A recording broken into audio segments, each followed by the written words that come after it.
예, 구급차 뺑뺑이란 말을 아십니까? 구급차들이 응급 환자를 치료할 병원을 찾지 못해서 날마다 전국의 병원을 찾아서 돌아다닌다 이런 말입니다. 골든타임을 놓치는 경우가 허다하다는데 대책은 없는 건지 핵심 관계자 통해서 알아보겠습니다. 이대 목동병원 남궁인 응급의학과 전문의 나오셨습니다. 선생님 어서 오세요. 예. 자, 최근 구급차에서 2시간 동안 헤매다가 사망한 10대 기사도 있었고 이런 뉴스가 좀 종종 전해지는 것 같아요. 응급실에서 근무를 하시니까 실제로 하루에 몇 건 정도 구급대에서 전화가 오고 또 몇 건 정도는 좀 되돌려 보내는지 수용 거부 결정을 하시는지 좀 현실을 알려주세요. 네, 저는 어제 권역응급의료 센터에서 하루 종일 근무를 했고요. 예. 대략 50통 정도의 전화가 왔는데 어제 하루에만요? 네, 예. 하루에만요. 그리고 약 50건 정도가 저희 119를 수용을 했습니다. 그래서 예. 저희가 대부분 저희가 받아들이는 편이라서 약 80% 정도는 저희가 수용 가능을 하고요. 10% 한 20% 정도만 수용 불가 결정을 합니다. 그러니까 10명 중에 한두 명 정도는 다른 병원을 찾아 이제 가야 된다 이런 말씀이시네요. 치료할 병원을 못 찾아서 이제 구급차에서 사망하는 사례는 이번에 알려진 일들뿐만이 아니라 과거에도 여러 번 있었는데 요즘 들어서 부쩍 병원을 찾지 못해서 전전했다 이런 기사들이 좀 많이 보이는 것 같기도 하고요. 응급실 문턱이 좀 유독 높아진 이유가 있습니까? 일단은 코로나19 때문입니다. 그러니까 예. 이전에도 사전 연락 시스템, 그러니까 이런 환자가 가겠습니다라고 전화를 하고 가는 시스템이 있었는데 저희가 너무 급한 환자의 경우 권역응급의료 센터에서는 예. 유동적으로 저희가 받아주곤 했었습니다. 그런데 코로나19 팬데믹이 터지면서 중증, 특히 음압실이 필요해지면서 환자가 이송이 와도 정말 음압실이 없으면은 환자가 문 앞에 들어오지도 못하는 일이 발생을 했습니다. 예. 그래서 확실히 중증 환자의 경우는 무조건 연락을 하고 저희가 수용하는 시스템이 정착이 됐고요. 예. 이 시스템 자체가 사실은 더 안전하고 환자나 의료진 입장에서 더 좋은 개선된 시스템입니다. 다만 병상이 부족하거나 음압실이 부족하거나 특정 질환의 치료가 되지 않는 그런 경우에는 저희가 이송 불가를 이야기를 드리고 그때 조금 구급차 일명 뺑뺑이가 발생을 하게 됩니다. 그러니까 말씀을 듣고 보니까 코로나19 이전에도 이렇게 구급차에서 병원으로 바로 연락하는 사전 연락 시스템은 있었지만 유동적으로 이게 운영이 됐던 부분이고 지금은 이제 개선이 돼서 현재의 시스템으로 정착이 됐다. 네, 사실 이전에 연락을 안 하고 그냥 환자가 들어오는 시스템은 정말 아수라장이었습니다. 저희 응급실 의료진 입장에서는 어떤 환자가 올지 예측할 수도 알 수도 없는데 환자들이 밀어닥치는 그런 상황이었으니까요. 당시 이 의료 전달 체계 때문에 많은 문제가 발생하곤 했습니다. 그래서 약 10년 전부터 사전에 중증 환자의 경우 연락을 하자. 이런 시스템을 저희가 점진적으로 만들어 왔고 다만 이게 유동적으로 정말 급할 경우에는 권역응급의료센터에서는 그냥 받아주곤 했었는데 이렇게 좀 시스템이 정착이 되면서 구급차에서 이렇게 사망하는 일들이 종종 일어나고 있습니다. 그렇군요. 일부에서는 그 응급실로 바로 연결이 되는 직통번호 일명 한라인이라고 하죠. 이것도 있는데 이게 거의 운영이 잘 안 된다 이런 얘기도 있더라고요. 전 그 얘기를 사실 이번에 처음 들었습니다. 운영이 아주 잘 되고 있고 네, 저희 근방에 있는 구급대원분들은 전부 다 한라인을 통해서 저희 쪽에 문의를 하고 있습니다. 다만 전 서울의 모든 구급대원분들이 다 저희 한라인 번호를 아는 게 아니어서 좀 멀리서 저희 쪽에 문의를 하시려면은 ARS를 통한다든지 정식 번호를 통해야 되는데 그럴 때가 조금 문제가 생기는 걸로 저도 이번에 알았습니다. 그렇구나. 이 한라인 번호는 아주 잘 운영되고 있습니다. 선생님 그러면은 좀 멀리서라고 한다면 예를 들어서 서울 지역이 아니라 저 멀리 조금 지방에서 1시간이 한 2~3시간 정도 걸리는 지역에서 오게 되는 구급차인 경우에는 한라인을 번호를 몰라서 ARS 번호로 연결되는 경우는 있기는 있다는 말씀이신 거죠? 네, 있습니다. 그럴 때 뭔가 자동응답기로 넘어간다든지 저희 자동응답기로 넘어가면 벌써 급한데 뭔가 좀 더 다급해지고 화가 나거나 그러실 수도 있죠. 그런 경우가 있다는 걸 저도 이번에 알았습니다. 그렇군요.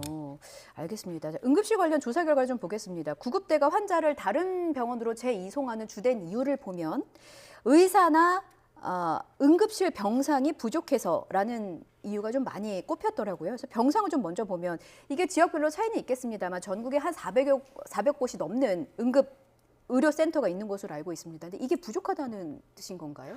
사실 쏠림 현상 때문에 예. 더 부족해 보이는 면이 있습니다. 자, 지금 의료 전달 체계가 권역 응급의료 센터, 지역 응급의료 센터, 그리고 지역 응급의료 기관 이렇게 상위, 하위 이렇게 나눠져 있습니다. 그래서 환자의 중증도에 따라서 이런 상급 기관, 중급 기관으로 이렇게 분류가 되게 되어 있는데 사실 이전부터 이 환자 중증 병원에 환자 쏠림은 뭐 어제 오늘 일이 아닙니다. 그래서 이 상급 병원으로 환자들이 계속 쏠리다 보니까 저희는 이 위급한 순서대로 환자를 진료를 하지만 그렇다고 온 환자를 어떻게 거부하거나 그럴 수가 없는 노릇입니다. 그래서 환자들 다 보다 보면은 이제 병상이 부족해지고 이게 중증, 특히 권역응급의료센터에 병상이 부족해지면은 환자가 수용 불가 되는 일들이 있고 이게 저희가 병상 부족이 이송 불가를 저희가 말씀드리는 거의 첫 번째 이유기도 합니다. 앞서 그 사망한 10대의 사례를 좀 봐도 치료할 의사가 현재 수술 중이라거나 병상이 없다거나 이런 이유를 좀 여러 병원에서 제시를 했던 것 같아요. 정부가 설치한 곳도 있습니다. 중앙응급의료센터 산하 상황실도 있는데 이 상황실의 경우에는 전체 응급실 상황을 파악해서 환자 이송에 도움을 주는 곳이다. 이렇게 제가 이렇게 알고 있습니다. 근데 이 부분도 혹시 효과는 없는 걸까요? 물론 효과는 있고 예. 아주 뭐 잘 운영되고 있습니다. 뭐 다만 구급대에서 환자 이송할 병원을 찾다가 없으면 이제 상황실에 문의하고 상황실에서 대신 병원들의 전화를 돌려주는데요. 저도 소방본부에서 3년간 근무를 했는데 그 경험으로 봤을 때는 사실 하루에 구급대에 걸려오는 전화가 보통 한 1000건쯤 시도 단위로 한 1000건이 넘어갑니다. 그런데 상황실에 근무하시는 분들이 20명에서 30명에서 이걸 모든 처리하다 보니까 모든 신고를 일단 모든 병원을 다 알아볼 수가 없고 게다가 현장 상황이 이런 경우는 더 중요해집니다. 그래서 현장에서 환자 상태를 보고 갈 수 있는 병원을 알아봐서 가는 게 좀 더 빠르기도 하고요. 그래서 상황실이라는 곳이 존재하고 영향을 미치고는 있지만 100% 해결해 줄 수는 없는 상황입니다. 그럼 선생님 다시 한라인 질문으로 돌아가서요. 이게 그 권역을 벗어난 지역에서 오는 이제 구급차의 경우는 이제 한라인이 잘 가동이 안 될 수 있다 말씀을 하셨잖아요. 한라인 번호는 전국의 구급차와 그 공유를 할 수는 없는 건가요? 저희는 공유를 하고 있는데 일부 어쨌든 이 모든 전 병원의 한라인 번호가 모조리 공유되는 것 같진 않고요. 저도 이거는 구급대원분들의 일이니까 저희 근방에 있는 분들은 정말 한라인을 잘 이용하고 계십니다. 아, 그렇군요. 네네. 어찌 보면은 하루에 상황실로 1000건 정도의 전화가 온다는 거를 저희가 이제 가정을 하면 실제로 정말 다급한 응급실에 1000건이 쏟아진다고 하면은 그것도 또 업무에 응급한 환자를 치료하는데 좀 방해가 될 것 같기도 하고 뭔가 좀 현명한 대책이 필요할 것 같습니다. 병원에서도 24시간 상황판이 있는 것으로 알고 있습니다. 그러니까 응급실로 들어온 환자 치료가 어려울 경우에 다른 병원으로 이송할 때 도움을 주기 위해서 24시간 상황판이 있는데 이 상황판은 좀 잘 가동이 되고 있는 상황인가요? 이것도 저희가 이 응급의료 전달 체계 때문에 열심히 만들어 놓은 체계입니다. 하지만 이게 모든 응급의료 체계가 24시간 동안 계속 변화합니다. 환자 상태가 나빠지기도 하고 갑자기 응급수술에 들어가기도 하고 예기치 못하게 환자가 밀어닥치는 경우도 있습니다. 그래서 결국은 이 상황판에서 저희가 24시간 동안 질환별로 수용 가능한지 여부를 표시를 하지만 그래도 전화를 해서 한 번은 알아봐야 됩니다. 실제로 가능한지. 이게 응급의료 체계가 계속 변하니까요. 그래서 저희가 전화를 어쨌든 무조건 해야 하는 시스템이 아직도 남아 있고요. 어쩔 수 없이. 또 이게 코로나 방역 완화 이후로 훨씬 좀 수월해졌지만 이제 뭐 인력 부족이라든지 이 병실 쏠림으로 인해서 병상이 부족해진다든지 음압실이 부족하다든지 아니면은 그 외상 환자처럼 특수한 처치가 필요한데 수술 중이라든지 등의 이유로 뭐 수용이 어려울 때가 있는 게 사실입니다. 최근에 저도 응급실을 이용할 일이 있었는데 좀 상황이 말씀 듣고 보니까 좀 이해가 되는 것 같습니다. 일반 시민의 입장에서요. 또 다른 문제도 짚어보겠습니다. 의료진 수 부족. 것도 이제 하나의 원인으로 꼽히는데 막상 이게 막연히 제가 보기에는 이게 단순히 의사 수가 적은 게 이유인가? 혹시 다른 이유가 있는 것은 아닌가? 의대 인기도 높다는데 의사 되려는 사람이 이렇게 많다는데 의사 수가 부족한 게 맞나라는 생각이 좀 들기는 하거든요. 네, 실제로 저희가 지금 중증 응급의료 체계를 이야기를 할 때 상급 병원, 그러니까 상급 종합병원에 있는 의사를 가지고 이야기를 하는데요. 최근에 10년간 상급 종합병원의 의사가 2,000명 늘어날 때 이 개원가의 의사 수는 13,000명쯤 늘어났습니다. 이게 아무래도 선호하는 직장으로 개원가로 많이들 의사들이 선택을 하고 있는데요. 실제로 뭐 이런 상급 종합병원에 있는 의사들이 많은 수가 이런 필수 의료를 담당하는 의사들이고 그러다 보면은 이런 수가 이 필수 의료 자체가 위험하기도 하고 뭔가 책임질 것도 많고 환자 이슈 발생 그리고 법적 부담에 방어적이기도 하고요. 해서 점차 이 필수 의료라고 우리가 이야기하는 내과, 외과, 산부인과, 소아과 등이 점차 인기가 떨어지면서 저희 입장으로는 호출받을 의사도 계속 줄어들고 있고요. 그래서 사명감도 필요하지만 이런 중증, 특히 상급 병원의 의사들의 처우 개선이 늘 나오고 있는 말입니다. 그러니까요. 사명감만으로는 이렇게 24시간 항시 대기 상태로 의사들도 사람인데 있을 수만은 없는 상황이다라는 부분을 짚어주신 것 같아요.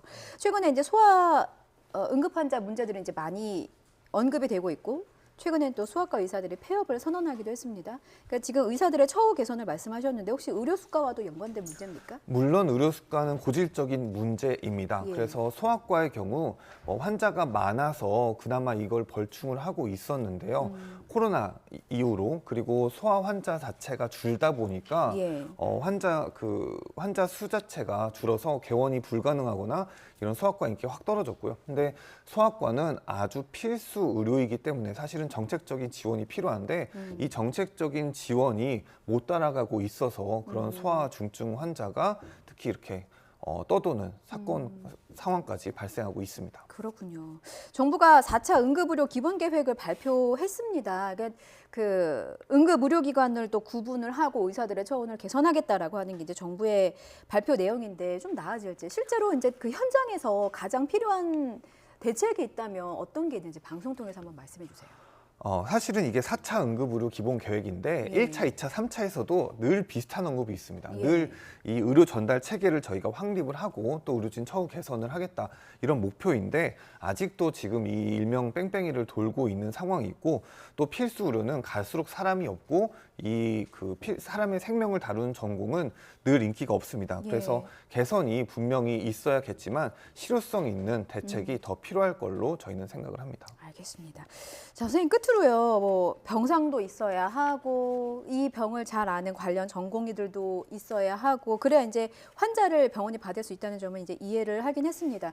그런데 이게 좀 연관된 질문인지는 모르겠어요. 특히 이제 소아 응급 환자의 경우 저도 최근에 이제 경험이 있어서 가봤더니 담당할 전문의가 부족해서 많이 이제 되돌아가는 아기들이 많더라고요. 이런 부분을 다 포함해서 응급실 상황을 좀 잘 아는 입장에서 아이도 그렇고 어르신들도 그렇고 좀 환자나 보호자의 입장에서 응급실을 방문하려면 어떤 경우에 해야 하는지 또 이들을 보호할 수 있는 방법은 무엇인지 제시를 해주실 수 있을까요?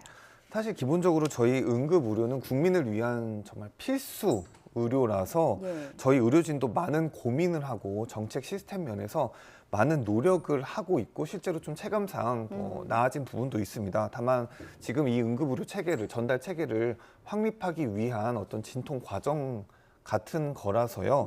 저희는 어쨌든 환자를 수용하기 위해서 최선을 다하고 그 자리에서 일하고 있는 사람들이니까 구급대원에 신고를 해서 그쪽 지시를 그냥 잘 따라주심을 부탁드릴 수밖에 없을 것 같습니다. 그렇다면 갑자기 위험한 상황에 처했을 경우에는 먼저 응급실을 찾기보다는 일단 119에 신고를 해서 도움을 받는 것이 좋다 이런 말씀이신 거죠? 네, 119의 그 전달 체계가 어쨌든 이 그 프로그램에 들어갈 수가 있으므로 그 현장에 있는 구급대원 말을 잘 듣고 좀 따라 해주셨으면 감사하겠습니다. 알겠습니다. 여기까지 듣겠습니다. 지금까지 이대 목동병원 남궁인 응급의학과 전문의였습니다. 말씀 잘 들었습니다.